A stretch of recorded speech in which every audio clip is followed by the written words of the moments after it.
Hi friends, आज हम लोग एनसीईआरटी क्लास 8th के social and political life book के चैप्टर 1 को डिस्कस करेंगे, जिसका नाम है द इंडियन कॉन्स्टिट्यूशन।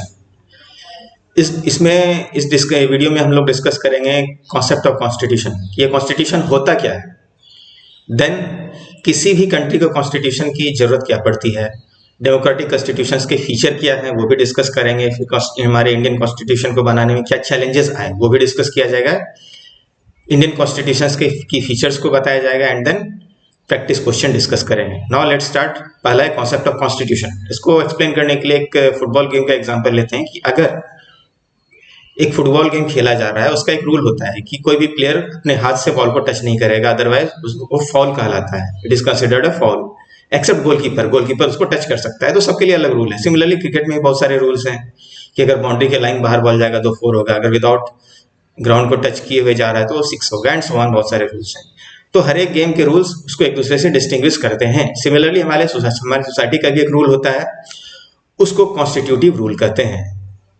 ठीक उसी तरह से हमारे कंट्री को भी कॉन्स्टिट्यूटिव रूल्स की जरूरत पड़ती है ताकि हम उसको गवर्न करें और वहां के सिटीजन्स का देखभाल करें।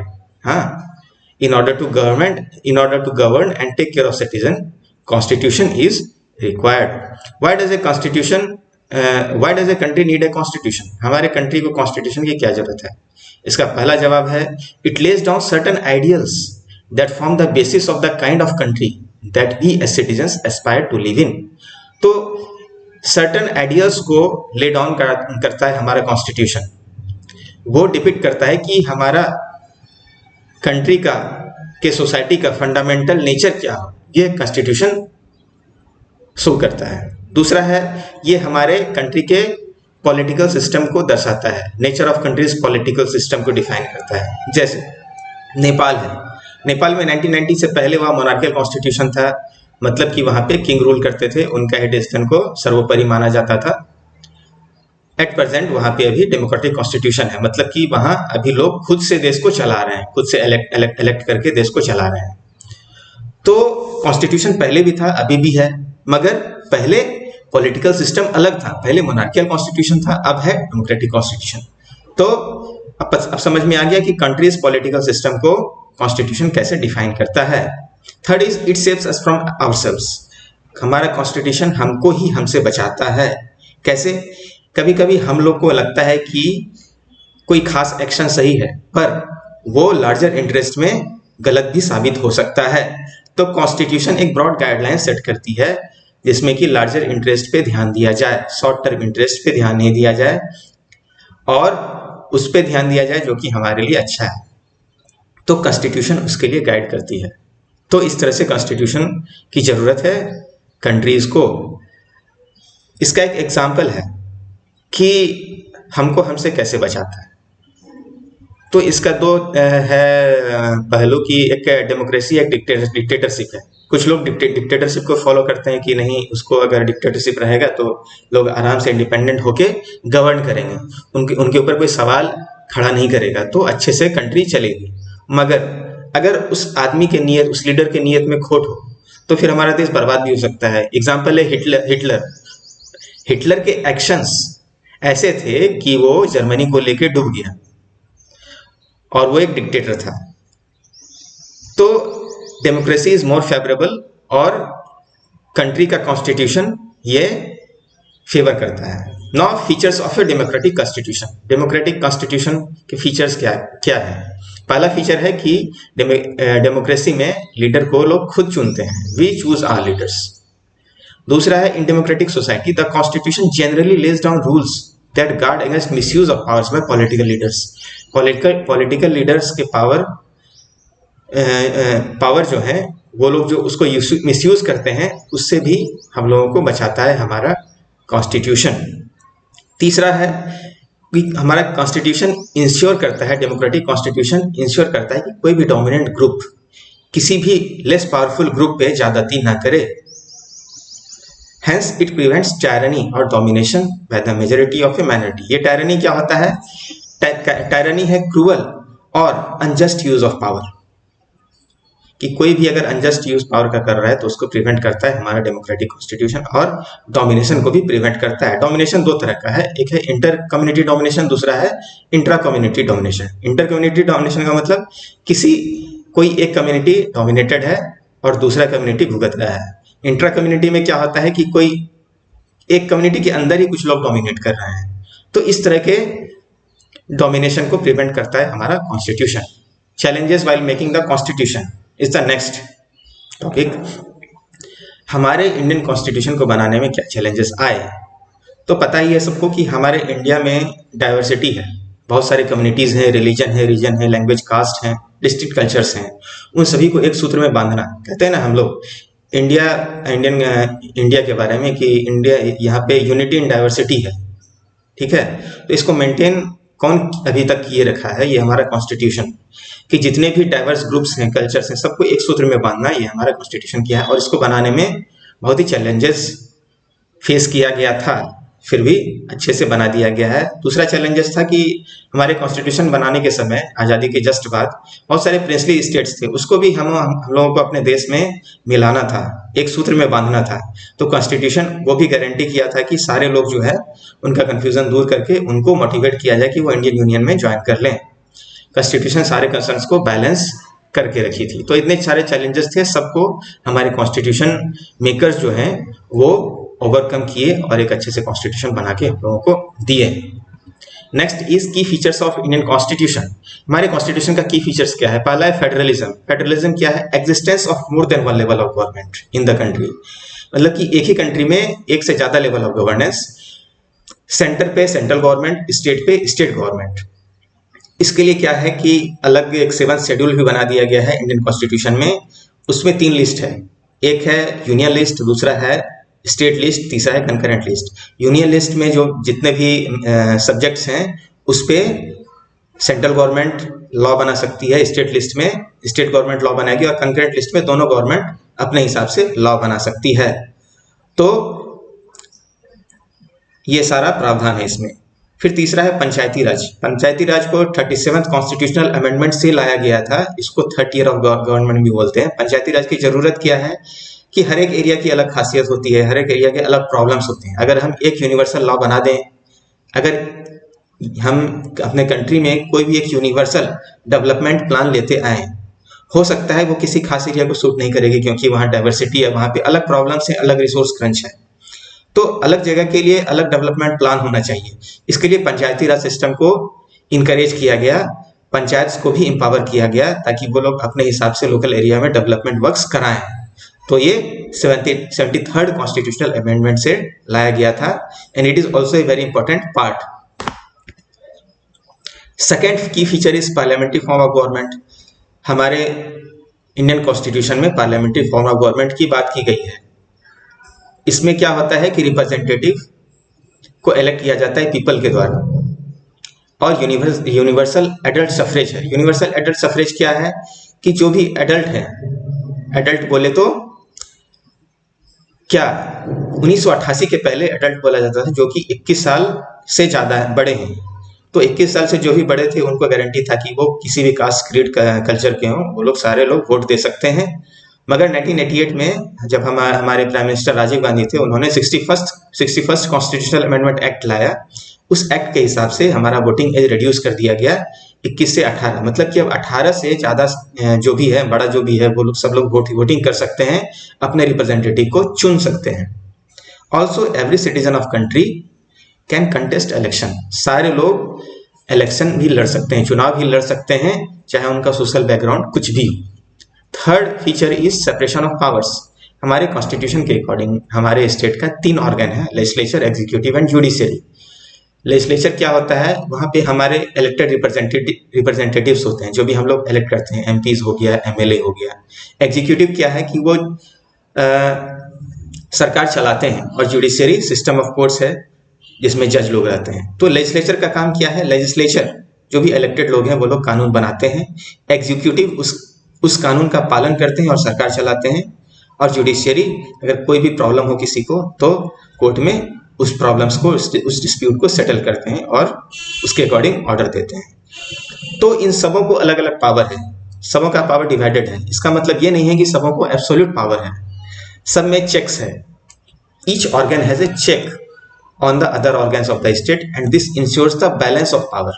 ये पावर को बैलेंस करती है। क्यों? क्योंकि एक कहावत है कि absolute power tends to corrupt and absolute power corrupts absolutely. इसलिए चेक्स एंड बैलेंसेस का फीचर रखा गया है हमारे कॉन्स्टिट्यूशन में। Checks and balances, it is very important. क्यों? क्योंकि अगर हम चेक्स एंड बैलेंसेस नहीं रखेंगे तो सब लोग एब्सोल्यूट पावर लेके उससे कुछ करते रहेंगे। जैसे कि एग्जांपल क्या है लेजिस्लेचर का, कि अगर लेजिस्लेचर कोई ऐसा कानून बना दे, कोई ऐसा लॉ बना दे जो कि हमारे सिटीजन्स के अकॉर्डिंग ना हो, वो गलत हो, तो उसको कौन चेक करेगा? जुडिशरी चेक करेगी। आप पीआईएल दाखिल कीजिए या कोर्ट में पिटीशन दीजिए, कोर्ट आपके बात को सुनेगी और अगर वो गलत है तो उस लॉ को नल एंड वॉइड किया जा सकता है। सिमिलरली अगर कोई भी एब्रप्ट डिसीजन हो एग्जीक्यूटिव का तो उस पर भी कोर्ट उस डिसीजन को ओवररूल कर सकती है। इसका मतलब ये नहीं कि जुडिशरी को एब्सोल्यूट पावर है। अगर कोई भी करप्ट जजेस हों तो लेजिस्लेचर उस पर एक्शन ले सकती है। कैसे? हमारे पार्लियामेंट में इम्पीचमेंट प्रोसीडिंग लाया जा सकता है और इम्पीचमेंट प्रोसीडिंग से उनको इम्पीच किया जा सकता है, मतलब कि उनको हटाया जा सकता है। तो सारे ऑर्गन्स में चेक्स एंड बैलेंसेस है, कोई भी किन्हीं को एब्सोल्यूट पावर नहीं दिया गया है। नाउ कॉन्सेप्ट ऑफ स्टेट, ये हम लोग यहाँ डिस्कस किए थे ऑर्गन्स ऑफ स्टेट। ये स्टेट क्या है? State does not refer to state government. ये स्टेट गवर्नमेंट नहीं है। क्यों? क्योंकि गवर्नमेंट क्या होता है? गवर्नमेंट का काम है एडमिनिस्टर करना, लॉ इन्फोर्स करना। गवर्नमेंट हर एक इलेक्शन के साथ चेंज होती है, मगर स्टेट जो है हमारे पॉलिटिकल इंस्टीट्यूशन है, वो स्टैब्लिश्ड पॉलिटिकल इंस्टीट्यूशन है who occupy definite territory and it represents A sovereign people. तो कोई भी स्टेट उस समय कहलाता है जब वो एक डेफिनेट टेरिटरी ऑक्यूपाई कर रहा है और वहाँ के लोग सोवरेन हो। सोवरेन का मतलब क्या हुआ? कि वो आज़ाद है, वो किसी के दबाव में नहीं है, वो अपना डिसीजन खुद लेते हैं। जैसे इंडियन स्टेट है, इंडियन स्टेट में क्या है कि हमारा है डेफिनेट टेरिटरी है, कश्मीर से लेकर कन्याकुमारी तक, गुजरात से लेकर नॉर्थ ईस्टर्न स्टेट्स तक, और हमारे लोग भी सोवरेन हैं, तो ये इंडियन स्टेट कहलाया। उसी तरह नेपाली स्टेट है, etcetera. Now fourth feature is secularism. हमारा सेक्युलर स्टेट है हमारा देश। क्यों? क्योंकि हमारा देश किसी भी रिलीजन को ऑफिशियली प्रमोट नहीं करता और हमारा कोई भी रिलीजन स्टेट रिलीजन नहीं है। इसके बारे में ज़्यादा जानकारी हम लोग नेक्स्ट चैप्टर में पढ़ेंगे, वो सेक्युलरिज्म से ही रिलेटेड है। Fifth feature is fundamental right. इसको हम लोग conscience of the Indian constitution भी बोलते हैं। Fundamental right protect citizens against the arbitrary and absolute exercise of power by the state. ये स्टेट की एब्सोल्यूट या आर्बिट्ररी एक्सरसाइज ऑफ पावर से हम लोग को प्रोटेक्ट करता है और it also guarantees the rights of minorities against the majority. तो माइनॉरिटीज को भी राइट्स गारंटी करती है fundamental rights. Doctor B R Ambedkar के according, doctor B R Ambedkar हमारे कॉन्स्टिट्यूशन के जो ड्राफ्टिंग कमेटी के वो चेयरमैन थे, तो उनका कहना था कि फंडामेंटल राइट्स का दो ऑब्जेक्टिव है। पहला ऑब्जेक्टिव है कि every citizen must be in a position to claim those rights. हर एक सिटीजन अपने राइट को क्लेम करने के पोजीशन में होना चाहिए और ये राइट्स जो है it should be binding upon every authority that has got the power to make laws. ये सारे अथॉरिटी पे बाइंडिंग होना चाहिए। हमारा फंडामेंटल राइट्स 6 प्रकार का है। पहला है राइट टू इक्वालिटी, सारे पर्सन्स इक्वल हैं बिफोर लॉ। किसी के खिलाफ भी डिस्क्रिमिनेशन नहीं किया जा सकता है on the basis of religion, caste, sex etcetera. सारे लोग पब्लिक प्लेसेस को एक्सेस कर सकते हैं जैसे कि होटल, पार्क, शॉप एटसेट्रा है। And state can not discriminate in the matters of employment. Employment के मैटर में डिस्क्रिमिनेट नहीं किया जा सकता है। ऐसा नहीं है कि वो फीमेल है तो उसको नौकरी नहीं देंगे, मेल है तो इसको एम्प्लॉयमेंट दे देंगे, ऐसा नहीं है। सबको मिलेगा, सबको इक्वल अपॉर्चुनिटी मिलेगी। Second is right to freedom. Right to freedom of speech and expressions. हम लोग को बोलने की आज़ादी है, एसोसिएशन फॉर्म करने की आज़ादी है। हम लोग इंडिया में कहीं भी जा सकते हैं और रह सकते हैं। Right to move freely and reside in any part of the country. Right to practise any profession, occupation और बिजनेस। हम लोग कहीं भी जाके कोई भी काम कर सकते हैं, बिजनेस कर सकते हैं, ठीक है। Third is right against exploitation. इसमें प्रोहिबिट किया गया ट्रैफिकिंग को, जो खरीद फरोख्त होता है बच्चों का या एडल्ट्स का, फोर्स्ड लेबर जो जबरदस्ती काम करवाया जाता है, और childrens working under 14 years of age. कोई भी चिल्ड्रन जो कि 14 साल से नीचे का है उसको काम नहीं करवाना है। ये सारी चीज को का प्रोहिबिशन है। Fourth is right to freedom of religion. A person has right to practise, profess and propagate the religion of the choice. कि कोई भी रिलीजन हम अपने चॉइस का प्रैक्टिस कर सकते हैं, उसको प्रोपेगेट भी कर सकते हैं, प्रोफेस भी कर सकते हैं। पांचवा है कल्चरल एंड एजुकेशनल राइट्स और माइनॉरिटीज, रिलीजियस और लिंग्विस्टिक। माइनॉरिटीज दो तरह के होते हैं, रिलीजियस और लिंग्विस्टिक। रिलीजियस माइनॉरिटीज उसको बोलते हैं जो कि किसी खास रिलीजन का हो और उस रिलीजन के लोग की संख्या बहुत कम हो, तो वो रिलीजियस माइनॉरिटी कहलाता है। In the same way linguistic minority उसको बोलते हैं कि कोई खास लैंग्वेज के बोलने वाले लोग हैं, जैसे कि सपोज कि बिहार में मैथिली बोलने वाले लोग बहुत कम है, तो वो लिंग्विस्टिक माइनॉरिटी हो गया। इंडिया में मान लिया जाए कि कोई उर्दू बोलते हैं तो वो लिंग्विस्टिक माइनॉरिटी कह सकते हैं। तो उन सारे चाहे वो रिलीजियस माइनॉरिटी हो या लिंग्विस्टिक माइनॉरिटी है के हो, वो लोग अपना एजुकेशनल इंस्टीट्यूशन खोल सकते हैं, उसको डेवलप कर सकते हैं अपने कल्चर को प्रमोट करने के लिए। Sixth is right to cultural remedies. ये सिटीजन को अलाउ करता है कि अगर उनका फंडामेंटल राइट्स का वायलेशन हो रहा है तो वो कोर्ट मूव कर सकते हैं। It allows citizens to move the court if he or she believes that any of their fundamental rights have been violated by the state. Now practice questions. Which fundamental right will the following situation violate? इसमें बहुत सारा conditions दिया गया है, इसमें से कौन सा फंडामेंटल राइट वायलेट हो रहा है ये हम लोग को देखना है। पहला है if a 13-year-old child is working in a factory manufacturing carpets। अगर एक बच्चा है 13 साल का एक फैक्ट्री में काम कर रहा है तो कौन सा फंडामेंटल राइट वायलेट हो रहा है? Right against violation, right against exploitation. क्यों? क्योंकि राइट अगेंस्ट एक्सप्लॉयटेशन में क्लियरली मेंशन्ड है कि 14 साल से नीचे का कोई भी बच्चा काम नहीं कर सकता है फैक्ट्री में, ठीक है। So the answer will be right against exploitation. Now the second question is कि अगर एक पॉलिटिशियन डिसाइड करता है कि किसी खास एरिया का लेबर उस स्टेट में आके काम नहीं करे, तो ये कौन सा राइट का वायलेशन है? राइट टू फ्रीडम का। क्योंकि राइट टू फ्रीडम में क्लियरली मेंशन्ड है कि हम कहीं भी जाके काम कर सकते हैं। Third is if a group of people are not given permission to open a Telugu medium school in Kerala। Kerala एक मलयालम स्पीकिंग स्टेट है, वहाँ पे मेजोरिटी ऑफ पीपल मलयाली बोलते हैं, तो वहाँ पे तेलुगु लैंग्वेज क्या है? माइनॉरिटी हो गया, वो लिंग्विस्टिक माइनॉरिटी हो गया। और लिंग्विस्टिक माइनॉरिटी को राइट दिया गया है कि वो अपने कल्चर को प्रमोट करने के लिए माइनॉरिटी एजुकेशनल इंस्टीट्यूशन खोल सकते हैं।